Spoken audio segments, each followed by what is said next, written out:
It started as an ordinary morning until I stepped outside and saw it. Bright orange stickers plastered across my car, a tow truck idling at the curb, and 3 HOA board members watching like vultures. My driveway, my own property, was suddenly in violation. The fine? $79. The message was clear: pay up or lose your car. But what they didn't know was who they were messing with. I've spent years enforcing the law, protecting people from bullies like them. So when the HOA tried to make me their next victim, they triggered something they never saw coming. Who really holds the power when the rules turn personal? For years, the neighborhood on Willow Creek Lane had been my sanctuary. Quiet, tree-lined streets, kids riding bikes, and the kind of neighbors who waved even if they didn't know your name. The lawns were trimmed with military precision, the mailboxes matched in perfect symmetry, and every porch seemed to tell the same story of comfort and order. I'd worked hard for this place. After 20 years in law enforcement, it was supposed to be my peace, a reward for a lifetime spent cleaning up other people's chaos. When I moved in, the HOA board welcomed me with polished smiles and a thick packet of rules. Just standard community guidelines, they said. I didn't think much of it. Most of the rules made sense. Keep the yard tidy, no loud parties, no cars parked overnight on the street. Fair enough. I'd seen what neglect could do to a neighborhood. Structure was fine with me. My mornings followed a routine I could set my watch by. Coffee at 6, jog around the lake at 7, patrol uniform hung in the closet. Even though I'd recently stepped into a desk role at the precinct, old habits die hard. From my front porch, I could see nearly the whole block. Mrs. Langley pruning her roses, the Bakers walking their golden retriever, and the HOA president, Mark Connors, power walking every morning with that same clipboard in hand, jotting down notes like he was documenting crime scenes. At first, I admired his dedication. A community needs people who care. But as weeks passed, I noticed the little things. The way his smile faded when he looked at certain houses, the way he lingered in driveways that didn't meet his standards. You could almost feel the tension ripple when his SUV rolled down the street. Some neighbors would rush to pull their trash cans in early, others would duck behind curtains. It wasn't community pride that drove him. It was control. Still, I stayed out of it. After all, I wasn't looking for conflict. My life was full of enough of that already. Home was supposed to be different, a place to breathe, to forget the constant noise of sirens and paperwork. And for a while it was. Then came the letters. The first one was small, a notice about my lawn edging being non-compliant. I'd missed a corner near the driveway. Harmless enough! I fixed it the same day. A week later, another letter, this time about my trash bin being visible for longer than the allowed 24-hour period. It had been out for 25. I laughed it off, figuring someone on the board was just a little too enthusiastic, but the pattern continued. Minor infractions, petty warnings, all written in the same clipped, passive-aggressive tone. We appreciate your cooperation in maintaining the community's aesthetic harmony. Harmony, that was their favorite word. The irony wasn't lost on me. I started to wonder if I'd somehow become a target. Maybe Mark didn't like that I'd parked my patrol SUV in the driveway instead of the garage. Maybe he didn't like that I didn't show up to the HOA meetings to nod along with his speeches. Whatever it was, the energy had shifted. Neighbors started whispering about who got fined, who didn't, and who seemed mysteriously immune to the rules. The HOA's enforcement wasn't about keeping things nice anymore. It was about power, about reminding everyone who really ran Willow Creek. One Saturday morning, I stood at the edge of my lawn, coffee in hand, watching Mark make his rounds again. Clipboard, camera phone. Same routine.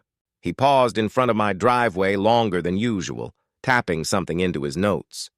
I met his gaze, nodded politely. He nodded back, but there was something in his eyes that made my stomach tighten. It wasn't neighborly. It was calculating.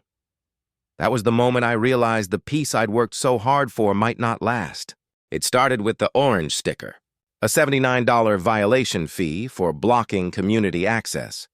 My driveway, the one I'd poured and paid for, was apparently blocking public space. According to Mark, the HOA had voted on a new parking ordinance the week before. No notice, no signatures, no transparency. Just a sudden rule that gave them the power to fine anyone they wanted. I confronted him calmly at first. "There must be a mistake," I said. He smirked. "You're welcome to appeal it in writing." He handed me a form that looked more like a trap than a process. When I asked who'd approved the change, he just said, "The board acts on behalf of the community," and then walked away. That was the moment something shifted inside me. The part of me that had spent decades investigating corruption, manipulation, and abuse of authority. It recognized the game immediately. Within days, more fines appeared. My mailbox post was too tall. My porch light was non-compliant with aesthetic guidelines. Even my grass, apparently, was an unauthorized variety. Every notice came with the same signature, Mark's, and every time I tried to reason, he'd smirk that same self-satisfied grin. It wasn't about the money anymore. It was about humiliation. Neighbors started to avoid me, afraid of getting on the wrong side of the board. Some whispered that Mark had been bragging, that he was finally putting the cop in his place. Others told me to move. But moving wasn't an option. Bullies only win when you walk away. So I started documenting everything: dates, times, photos, witness statements. I pulled property maps from the county office. I cross-checked every rule in the HOA's Charter Against State Housing Law. And what I found made my blood boil. Mark had been altering official HOA documents, inserting new rules without a community vote. It was fraud, plain and simple. The next HOA meeting was my breaking point. He called it a special session, conveniently at 10 a.m. on a weekday when most residents couldn't attend. I showed up anyway. When I entered the room, the air was thick with smugness. Mark sat at the head of the table like a king on a throne. He started listing violations, mine specifically, reading them out loud. The tone was mocking. "We expect all residents, regardless of profession, to comply." The audience chuckled. That's when I stood up. "You're violating state law," I said. "And I have proof." The room went silent. Mark's smirk faltered for the first time. I laid out copies of altered documents, screenshots of time-stamped emails, and minutes that had never been approved by the community. But instead of backing down, he doubled down. "You think you can intimidate us because of your badge?" He sneered. "You don't make the rules here." Maybe not, I thought. But the law still does. What happened next spread through the neighborhood faster than wildfire. 2 weeks later, the board scheduled another hearing, this time to decide if my property rights would be suspended for continued non-compliance. It was a setup. They wanted to make an example out of me, but what Mark didn't know was that I'd already reported his document tampering to the state HOA Oversight Division, and they'd been quietly investigating for days. The meeting began as expected. Mark called the session to order, smug as ever. But before he could read his first accusation, the conference room door opened. The silence was deafening. 2 state investigators stepped inside, badges flashing. "Mr. Connors," one of them said, "we're here to discuss your alteration of official HOA documents." Mark froze. The color drained from his face. The room erupted into whispers. I just sat there, arms crossed, saying nothing.